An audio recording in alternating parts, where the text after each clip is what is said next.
Podcast Q3 Remuneração, um canal acima da média.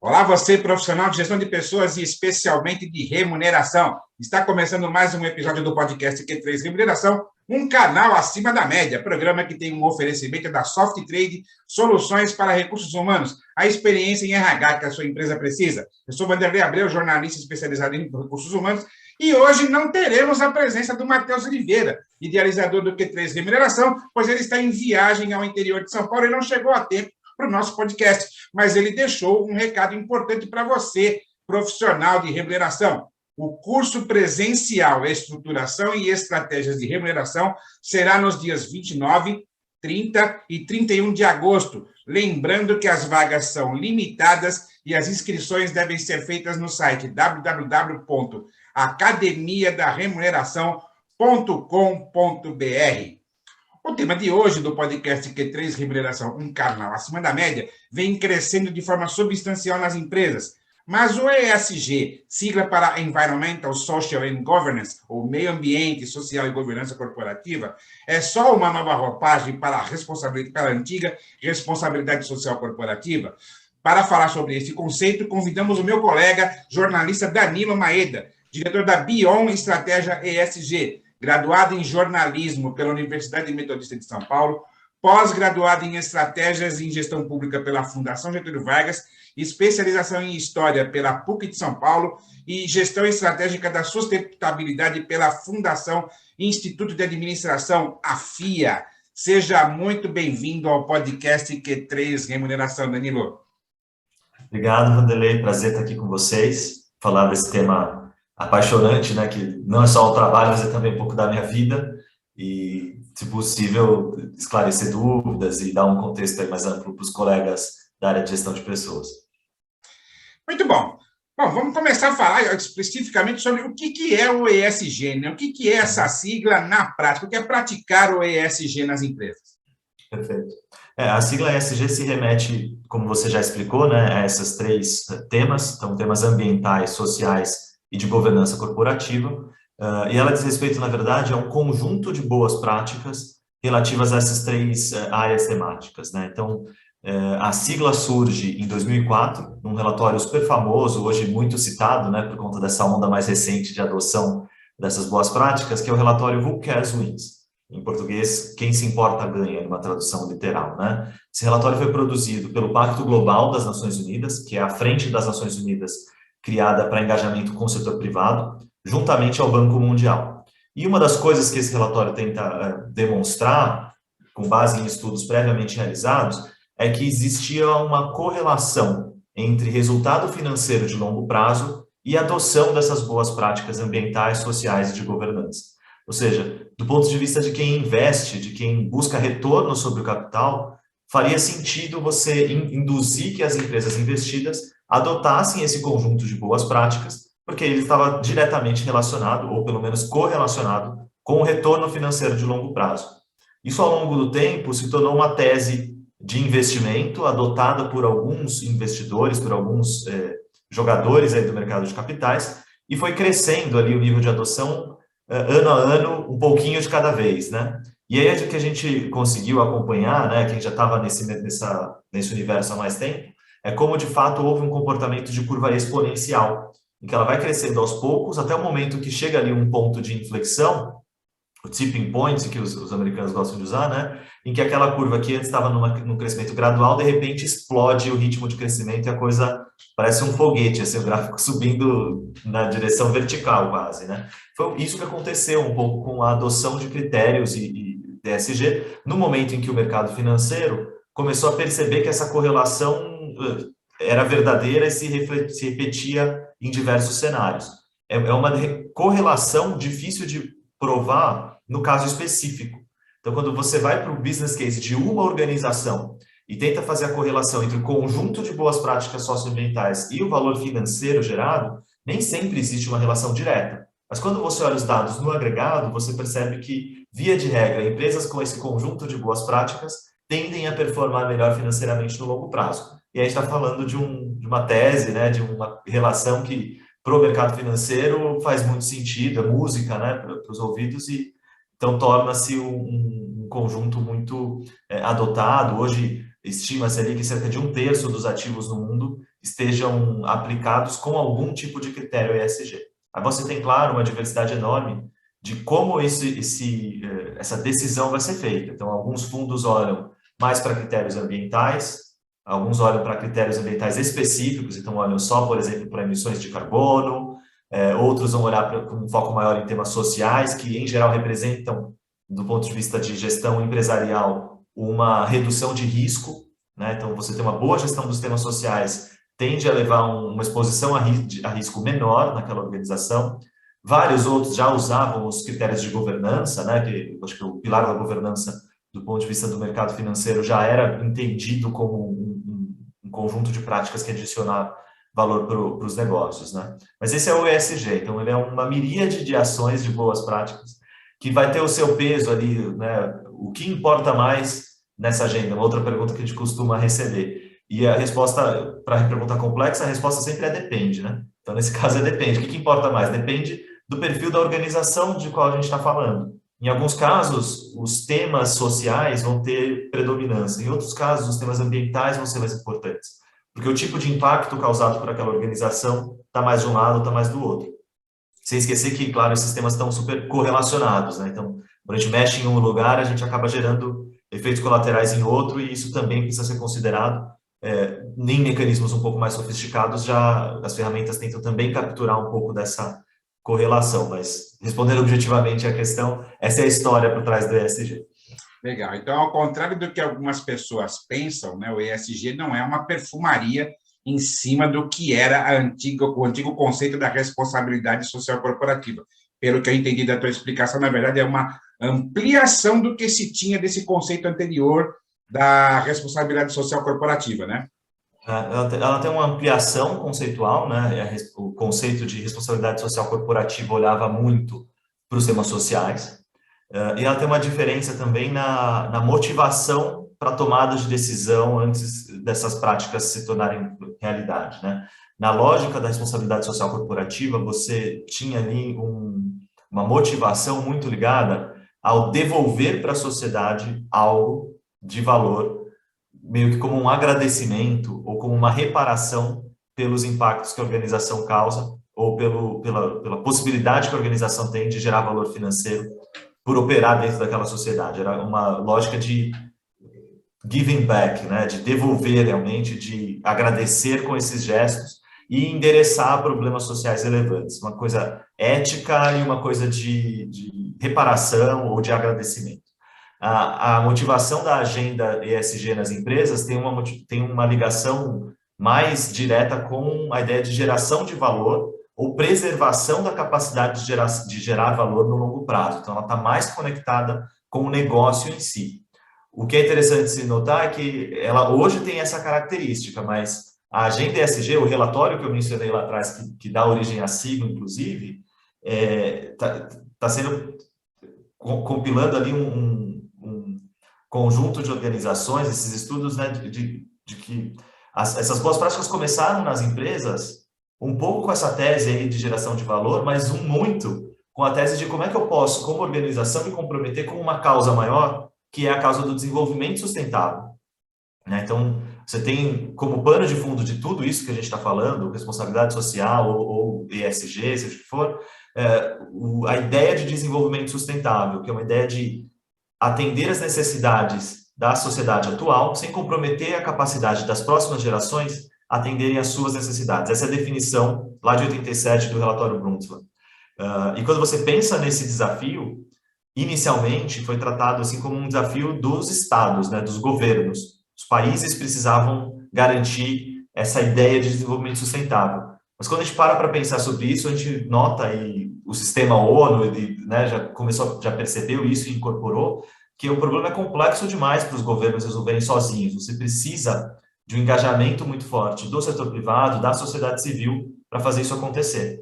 E aí o setor privado responde adotando práticas de gestão dos seus impactos ambientais, adotando práticas de gestão dos impactos sociais, de adição de valor nessas agendas, adotando práticas de governança que vão dar perenidade para o negócio, que vão evitar problemas relacionados à conduta ética e corrupção.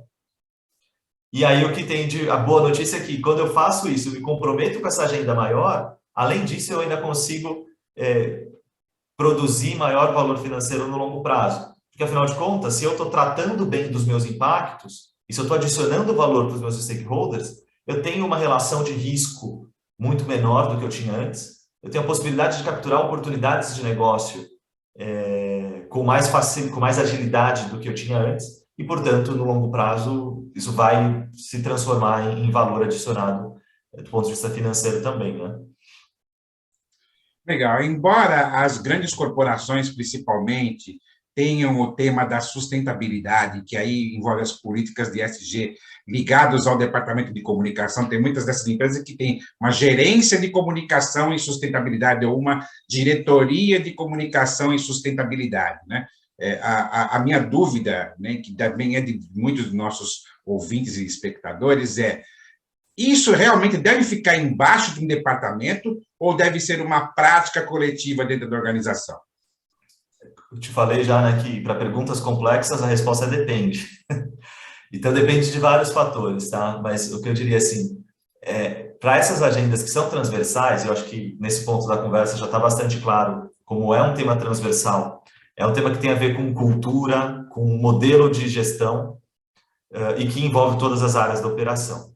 Mas por envolver cultura, por envolver mudança no jeito de fazer as coisas ali, também no dia a dia, você precisa muitas vezes, especialmente nos primeiros anos dessa jornada, de pessoas que atuem como advogadas dessa causa, pessoas que sejam realmente as fomentadoras dessa agenda dentro da organização. Então faz muito sentido você ter uma área estruturada para cuidar disso, tanto para gerir o processo, porque quando a gente fala de implantar, né, uma agenda de sustentabilidade corporativa, a gente fala depois, além da intenção estratégica de aceitar que, né, eu vou gerir com pensamento sistêmico, vou olhar para o longo prazo, como é que isso se traduz na prática? Eu vou precisar de indicadores, de metas, de implementar planos de ação para reduzir os meus impactos negativos e aumentar os meus impactos positivos. E alguém precisa gerenciar tudo isso, alguém precisa acompanhar se o plano de ação está sendo realizado, se a estratégia está indo na direção correta. Ter uma área para fazer isso faz todo sentido. Essa área vai funcionar sozinha? Vai funcionar dentro de outro departamento da empresa? Depende, né? Idealmente, eu diria, é legal ter uma área empoderada, reportando direto para o principal órgão de gestão, para o CEO ou para o conselho de administração, empoderada para fazer isso. Nem sempre isso é possível, né? Dependendo do tamanho da organização, da complexidade do negócio, da disponibilidade de receita, você precisa jogar esse tema dentro de alguma outra área. Aí eu diria assim, qual, né? Muitas vezes é comunicação, outras tantas é a área de gente e gestão, no jurídico também eu já vi, no marketing, inclusive, eu já vi, na área de operações, enfim. O que eu tenho dito para quando me faz essa pergunta é que a sustentabilidade ou o ESG tem que estar perto daquela área que gerencia os principais impactos da empresa e tem que conseguir fazer essa função transversal.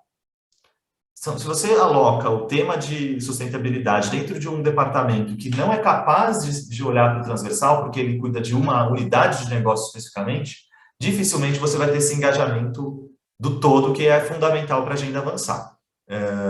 Então, isso pode ser, né, quem tipicamente tem atuação transversal, as áreas de comunicação, de gente de gestão, jurídicas, compliance, são essas áreas que prestam serviço, né, interno para a organização, tendem a ser bons lugares para você alocar o tema da sustentabilidade, quando não é possível você ter uma diretoria, uma vice-presidência dedicada a isso, né? Mas a gente tem visto de tudo, né? Então, cada jornada é uma jornada diferente e o que acho que é muito importante para isso tudo funcionar mesmo é o engajamento da alta liderança. Então, não adianta também eu ter a caixinha desenhada lá no organograma, ter gente tocando, mas o restante da alta gestão não está comprada nessa ideia, não está jogando junto, né, para mudar as práticas nessa direção desejada. Legal. Para os casos de organizações em que a definição das políticas e práticas de ESG não estejam debaixo do RH, né, o que você indica para que a área de RH participe dessas políticas? Como que a área de RH pode contribuir para o desenvolvimento das políticas e práticas de ESG? A área é fundamental. Assim, eu acho que, mesmo que ela pode não ser a líder do processo, mas ela não pode jamais ser alijada do processo. Você não faz sustentabilidade corporativa sem gente, gestão de pessoas, RH, tem muitos nomes agora para esses departamentos, né? Você não faz sem isso, tá? Porque, no fim do dia, a gente está falando de práticas que têm a ver com cultura, que tem a ver com a tomada de decisão das pessoas em todas as áreas da empresa, e quais são os drivers, quais são as alavancas, né, as prioridades que as pessoas usam na hora de tomar suas decisões. Então, você tem temas de cultura que precisam ser trabalhados, tem temas de recrutamento e seleção, quando a gente fala de diversidade, tem temas de desenvolvimento profissional, quando a gente fala de capacitar as equipes para entenderem melhor essa agenda e decodificarem como cada um tem sim uma relação com essa agenda que está sendo posta. Tem formação de lideranças, que também é um tema de gente de gestão que está correlacionado com a questão da agenda ESG, quando a gente pensa, né, numa liderança mais inclusiva, mais aberta, que empodere ali o time de trabalho, para que tudo isso tem a ver também com os impactos sociais, tem a ver com remuneração. Então, um dos indicadores sociais para os quais a gente olha com frequência é a questão da diferença salarial entre os níveis mais altos e os níveis médios ou os níveis mais baixos salariais da companhia. Poxa, né? Como é que vai olhar para temas como esse sem a área de gente de gestão? Impossível. Então, tem um papel fundamental e em vários momentos da agenda de protagonismo. Então, assim, é fundamental ter esse engajamento, é necessário, e como que o RH vai participar é construindo os planos de ação, fazendo essas entregas e entendendo esse valor estratégico que o tema de sustentabilidade tem para a área de gestão de pessoas e que o tema de gestão de pessoas tem para a estratégia de sustentabilidade. Legal. Pegando um pouco o gancho disso que você falou agora, que trata de remuneração, que é, inclusive, o nosso principal público, né? Tem se falado muito de ESG na composição da remuneração variável dos executivos, né? Principalmente no resultado de bônus. Existe, não sei se você vai saber me responder, já que se trata de questão legal, cuidados que as empresas devem tomar ao vincular a remuneração dos executivos aos critérios de ESG? Eu entendo que sim, eu não sou especialista em temas jurídicos, tá? Mas eu entendo que vai ter que ter um cuidado na medida em que você precisa estabelecer indicadores pelos quais a pessoa que está tendo sua remuneração afetada seja responsável, né?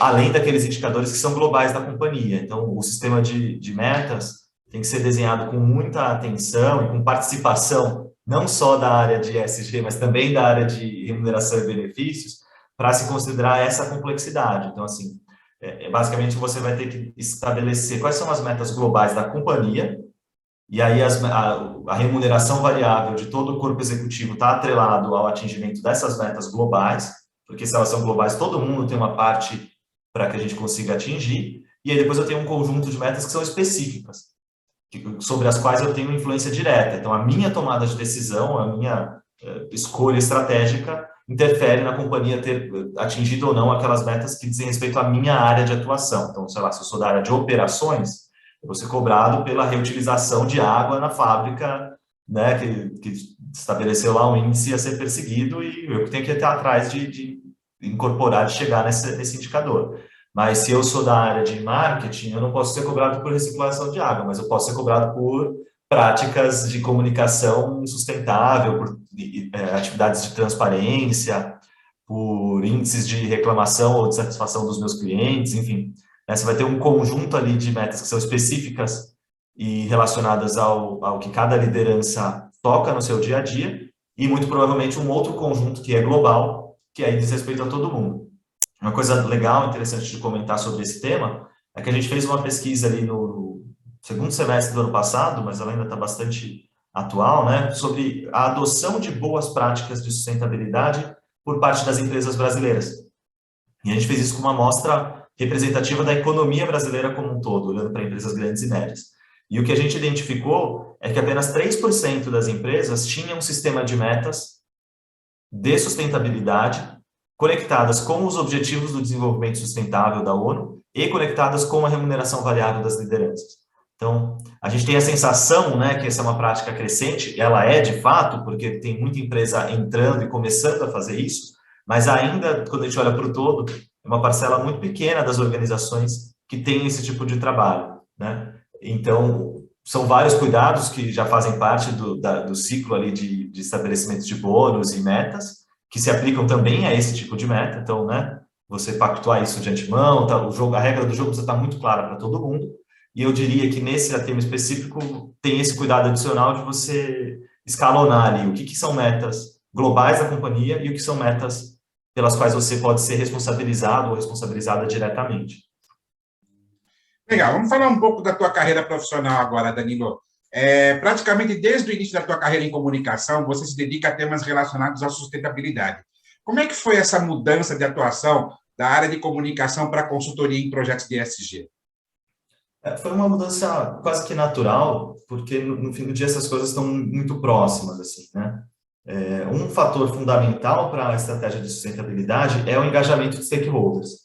Essa capacidade de construir relações saudáveis de longo prazo e na qual a organização traga para dentro do seu processo de gestão as preocupações, os pontos de vista dos públicos que ela atinge.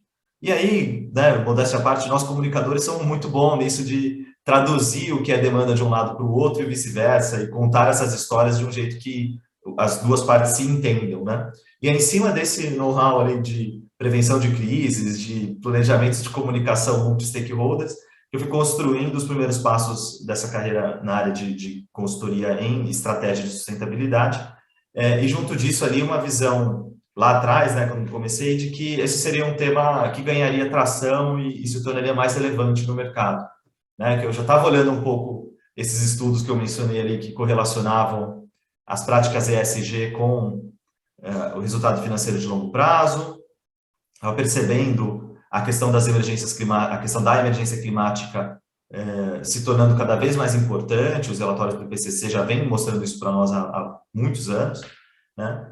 Um movimento na sociedade civil de maior mobilização e engajamento em causas específicas, e consegui dar para perceber, talvez, já que as empresas seriam pressionadas por todos esses movimentos a reagir de uma maneira diferente do que vinha sendo feito até então, né? Que o nível de resposta precisaria ser mais alto, né? E aí eu falei, poxa, aqui tem trabalho legal para fazer, tem oportunidade para trabalhar, e aí por isso eu fui direcionando a minha carreira nos últimos anos mais nessa direção.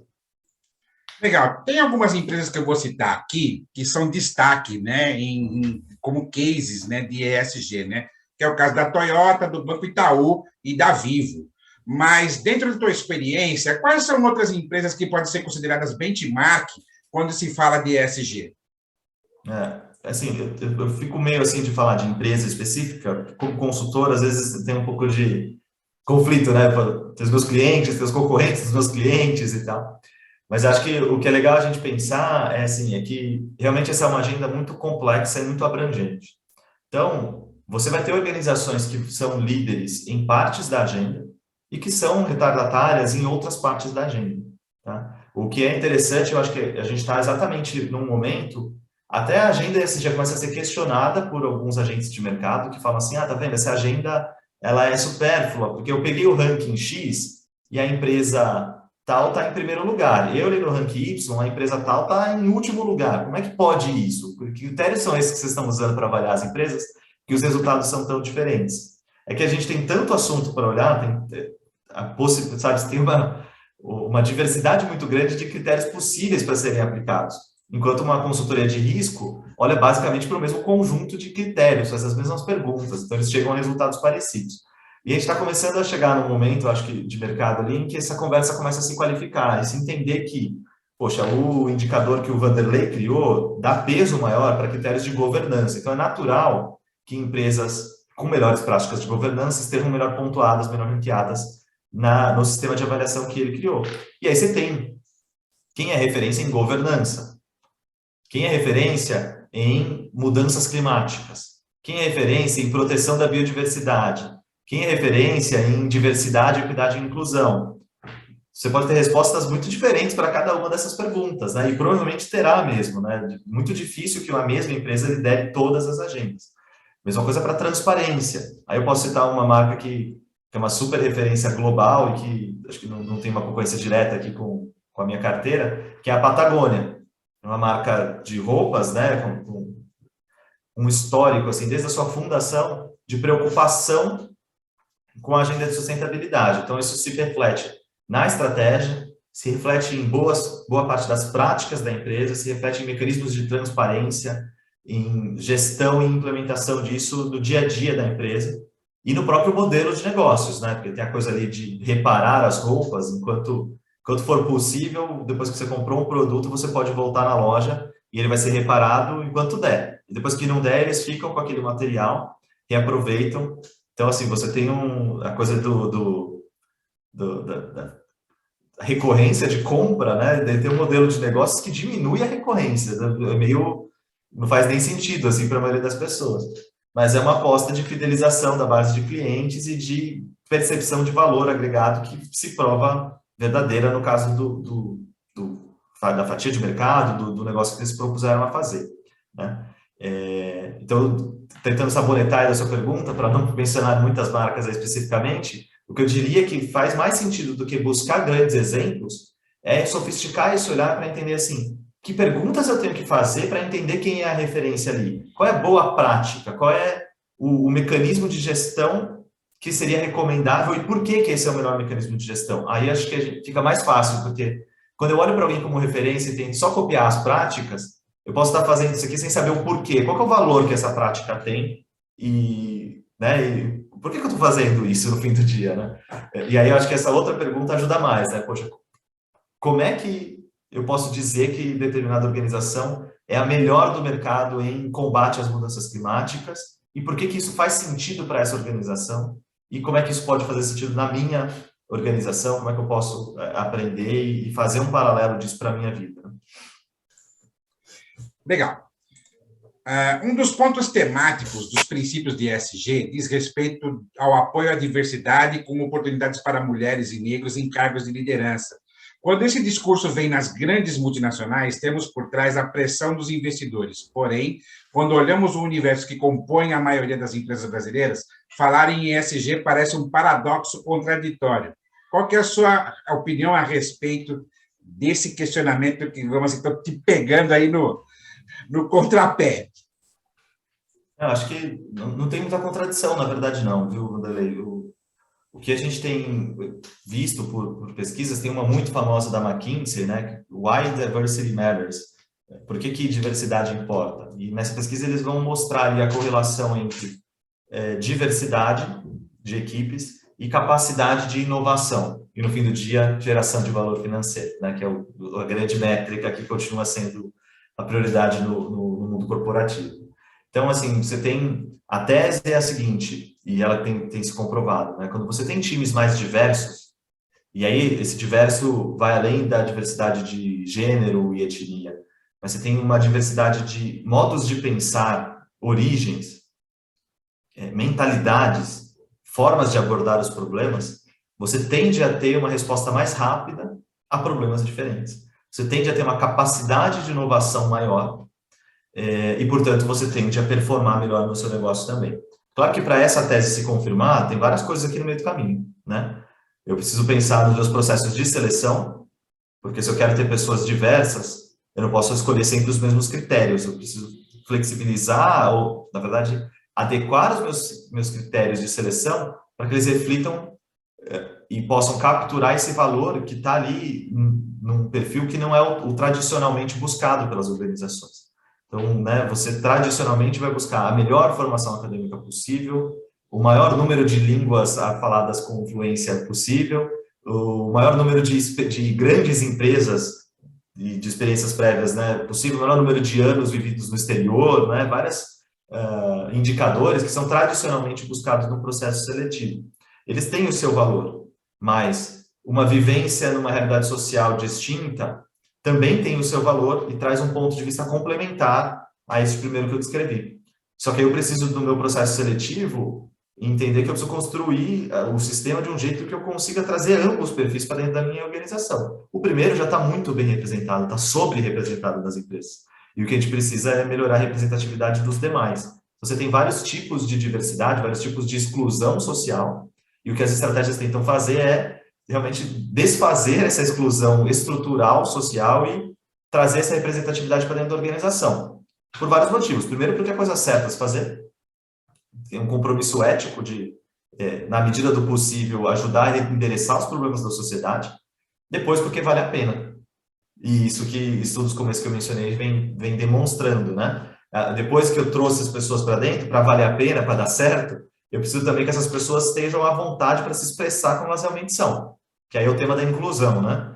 Então, não adianta eu trazer um grupo diverso de pessoas, mas ter um ambiente que não diz para essas pessoas que elas podem se expressar, que elas podem pensar como elas são e se expressar como elas são.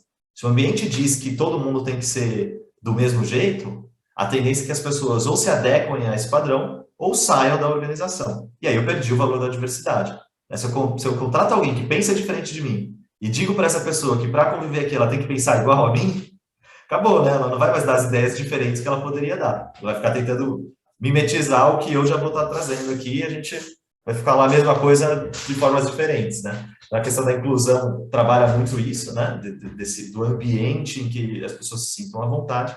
E a gente olha também hoje muito para a questão da equidade, que é da gente nivelar o campo para que as pessoas possam performar e serem avaliadas de uma maneira mais justa, né? Fala-se muito da meritocracia, que vai medir ali com base no resultado, mas para ela ser verdadeira, a gente precisa entender também o ponto de partida de cada pessoa, né? Então, profissionais que tiveram acesso a privilégios como formação acadêmica, rede de relacionamento, uma cor de pele que não te exclui de ambientes sociais, um gênero que não te exclui de ambientes de tomada de decisão, vai ter muito mais facilidade para atingir um resultado do que pessoas que não tiveram esse conjunto de privilégios. Portanto, a gente precisa entender, com mecanismos de equidade, como é que a gente permite que essa pessoa também tenha essa mesma possibilidade de entregar os resultados. E aí sim, depois a gente vai poder medir pelo resultado gerado. Mas se eu estou, né, numa corrida em que uma pessoa parte ali 100 metros da frente da outra, essa que saiu com vantagem, muito provavelmente vai conseguir chegar na linha final ali, antes da pessoa que estava ali numa posição de vulnerabilidade ou sem esses mesmos privilégios, né? Então, acho que não tem contradição nessa agenda, né? Tem, na verdade, um senso bem claro de que são práticas que adicionam valor para o negócio, que, portanto, mesmo quem não tem esse compromisso ético que eu mencionei, vai querer implantar essas práticas porque vale a pena no fim do dia. Legal. Entrando na reta final do nosso programa aqui, Danilo, eu quero que você fale um pouquinho o que não sei se eu pronunciei corretamente, se é BION ou BEON, Estratégia ESG, e quais são os principais projetos e programas que você está conduzindo aí na empresa. A gente está chamando de BION, para fazer essa referência com a língua inglesa, né, de estar ligado na agenda. Ligado, né? Foi o que eu imaginei. A pronúncia eu pronunciei certo, né? Sim, mas é como o ESG ou o ESG, né? Então, forma como as pessoas ficarem mais confortáveis, está tudo certo, a gente se entende. Sobre os projetos que a gente vem tocando, né? A gente é uma consultoria de sustentabilidade com foco em estratégia e gestão. Então, os principais projetos estão nessa linha de ajudar a organização a entender como ela pode se conectar com a agenda. Já falou aqui hoje, né, do quão diversa quantos temas estão dentro dessa conversa de sustentabilidade, e uma das coisas que a gente faz é muito essa reflexão estratégica dentro da organização de, tá bom, o que isso significa para mim? Quais são os impactos que eu produzo? Quais são os temas relevantes para os meus stakeholders? E como é que eu construo aqui uma agenda estratégica na qual eu endereço esses pontos, né? Isso vai se traduzir ali em avaliação de materialidade, que é uma metodologia, num trabalho que a gente realiza exatamente para identificar esses temas prioritários, vai se refletir também na definição de indicadores, de metas nos temas ESG, de planos de ação para fazer essas metas serem atingidas, e depois na gestão, na implementação de tudo isso, junto ali a uma rede de parceiros que são mais especialistas nos temas específicos, né? Só que a gente é essa consultoria que faz parte do grupo FSB, que é um grupo de comunicação, o maior da América Latina, que é um verdadeiro ecossistema aí de entregas na área de comunicação, engajamento, relacionamento com stakeholders. Então, a gente também tem um conjunto de produtos, de projetos, mais nessa área de posicionamento de marcas, ou de programas de comunicação, ou planejamento de comunicação voltado para a agenda ESG. que é outro tipo de entrega que a gente faz. Então, a gente vai olhar lá, vai fazer uma avaliação das práticas que determinada empresa está fazendo, para entender se ela já está madura ou não. E aí entra um pouco daquela coisa que eu estava te falando, né? Poxa, nesses diagnósticos a gente acaba percebendo, esse nosso cliente às vezes é muito maduro numa parte da agenda e precisa avançar em outra. Isso já é um insight para a estratégia de comunicação que vai falar mais e vai valorizar as práticas já amadurecidas e vai tentar contribuir para que a empresa avance e amadureça nessas outras em que ela ainda tem um caminho a percorrer, né? Então, esses têm sido assim, os principais projetos, fora a parte de relatório de sustentabilidade, que também é uma entrega importante, que é um mecanismo de gestão desse processo, né? E de transparência que a gente pode utilizar. Excelente! Estamos chegando ao final desta edição do podcast Q3 Remuneração, um canal acima da média, e eu quero agradecer ao Danilo Maeda, diretor da Bion Estratégia ESG, pela participação neste programa. Lembrando que os nossos programas têm um oferecimento da Soft Trade e Soluções para Recursos Humanos, a experiência em RH que a sua empresa precisa. E os episódios estão disponíveis nas plataformas Spotify, Anchor FM e Google Podcasts, e agora também no YouTube, toda segunda-feira. Até o próximo programa. Podcast Q3 Remuneração, um canal acima da média.